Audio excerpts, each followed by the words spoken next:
Pope Francis is to discuss possible common date for Easter with Patriarch Bartholomew, Pope Francis of the Catholic Church, the West that is, and Patriarch Bartholomew of the Christian Orthodox Church, the East.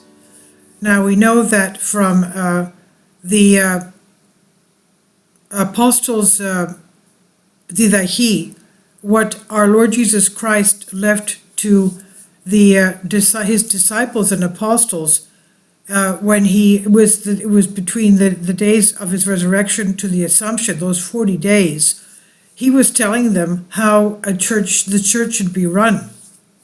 And we know the first day of the church was the Pentecost, when the Holy Spirit came to them. So that was the beginning of the church. But before that, our Lord Jesus Christ was telling the apostles how the church should be run.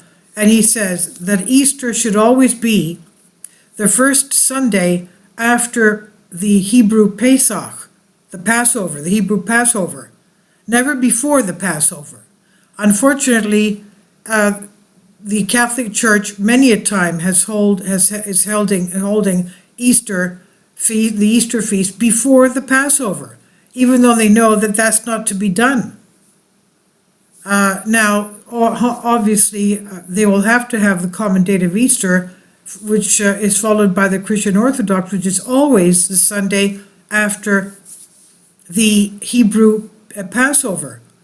And Christ's words were, even if the date for Easter is wrong, was dated wrong by the Hebrews, you still have to follow the Hebrew Passover. It's the first Sunday after the Hebrew Passover. So going back to this commentary, the road to pantheism opens from the heads of the churches. Now, what does that mean? The Catholic Civilization magazine is talking about upcoming discussions between Pope Francis and the Ecumenical Patriarch Bartholomew regarding a possible common date for the celebration of Easter. And also what our Lord Jesus Christ said in the apostolic constitutions that he left for the disciples. He said, if you don't have a common date for Easter, it's as if he knew this was going to happen in the future. He says, it's as if I'm going to be crucified twice. Now, he even gave us a reason that we have to have one solid date for Easter, all the Christians, that is, not just the Catholics and the Orthodox, but all Christians. So, now the Vatican preparing for the meeting of the occasion of the 1700th anniversary of the First Ecumenical Council of Nicene for 2025 to discuss with Ecumenical Patriarch Bartholomew a possible common date for Easter for Catholics and Orthodox.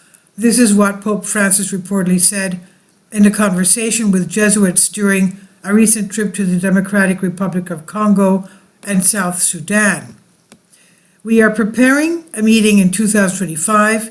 With Patriarch Bartholomew, we want to reach an agreement on a single date of Easter, Francis said, according to the publication, noting that in 2025 the dates of Catholic and Orthodox Easter, which are calculated otherwise, they will coincide. The content of the conversation was published on Thursday on the magazine Catholic Civilization. So let's see if we agree in the future and if we want to celebrate the date of synods as brothers, and we are preparing, the pontiff said. He also recalled that in 2013, Bartholomew became the first Orthodox Patriarch of Constantinople, who centuries later came to the enthronement of the Pope. Both the Vatican and the Fanari of Istanbul, many believe that the celebrations of the 1700th anniversary of the Council of Nicene 2025 would be a good opportunity to promote to Christians, Orthodox, and Catholics the view of the necessity of a calendar reform and the common date for Easter, of course. Now, however, this thought has also caused reactions mostly in the Orthodox Church. Well, the thing is, they have to have the proper date, which is always after the Hebrew Passover. And this I've translated for you from a Greek article. I just also want to put my comment in here that in True Life in God, the messages from Jesus Christ, he also, of course, makes a very strong point there that the Christians, the Catholic and Orthodox, must have one common date of Easter, which is, of course, after the Hebrew Passover. Please leave your comments, and thank you for your support. Kindly support my Patreon account. The daily posts are 5 videos daily, and they are totally different from what I have on my YouTube channel. Thank you so much for your support and that you find all my content so interesting. You'll find the Patreon account details in the description box